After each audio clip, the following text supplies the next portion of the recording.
পানির অপর নাম জীবন।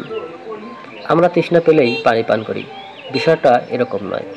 পানি আমাদের দেহে একটি উপকারী উপাদান।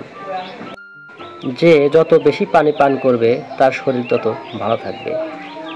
যারা স্বাভাবিক মানুষ তাদের প্রত্যেক দিন 2 থেকে 3 লিটার পানি খাওয়া প্রয়োজন, এবং যারা মাঠে কাজ করে তাদের বিষয়টা আলাদা। যাদের শরীর বেশি ঘেমে যায় তাদের আরও বেশি পানি পান করা প্রয়োজন। পানি শুধু মানুষের শরীরের তৃষ্ণাই পূরণ করে না, পানি শরীরে বিভিন্ন সেক্টরে কাজ করে থাকে, যেমন গ্যাস্ট্রিকের এবং ত্বকের উপর।